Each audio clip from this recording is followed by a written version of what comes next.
पीले दांत वाली बहू। रंजना कभी ब्रश नहीं करती थी।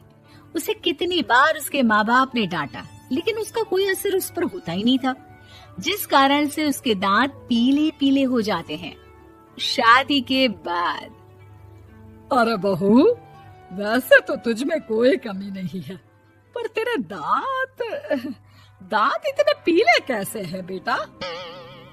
कैसे मतलब? कोई सर्जरी थोड़ी ना कराइए। वो तो क्या नाम, मैं ब्रश नहीं करती थी तो पीले हो गए। अब क्या करूं? आप कहें तो लाल करवा लूं या फिर काले? यार ये क्या है, क्यों माँ से लड़ रही हो?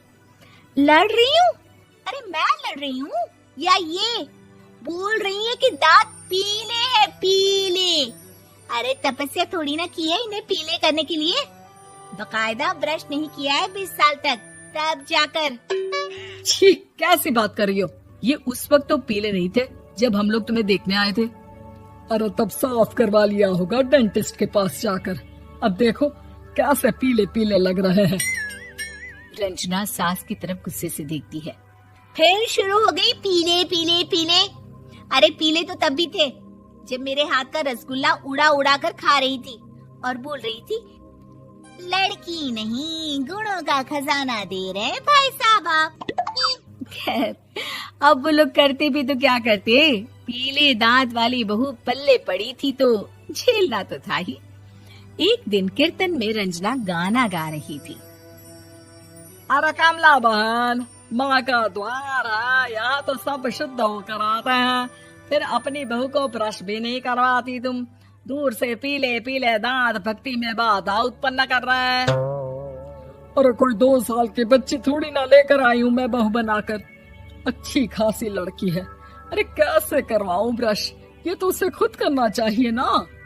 अब माँ बाप तो इसके जैसे तैसे निपटा दिए, ये नहीं सोचा कि सास कैसे संभालेगी।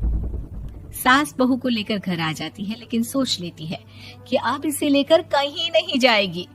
अगले रोज बहू कहती है, अरे क्या हो गया, मंदिर नहीं जाना क्या? कीर्तन का वक्त हो रहा है।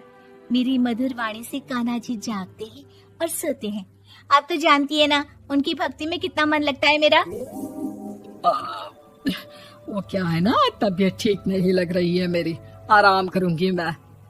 तबीयत ठीक नहीं लग रही? अभी तो मिथुन के गाने पर नाच रही थी आप, और अब बोल रही है कि तबीयत ठीक नहीं लग रही। अरे भक्ति में मन लगा लो सासू माँ, ऊपर जाना है, क्या मुंह दिखाओगी आप? हाँ, सास को बहू की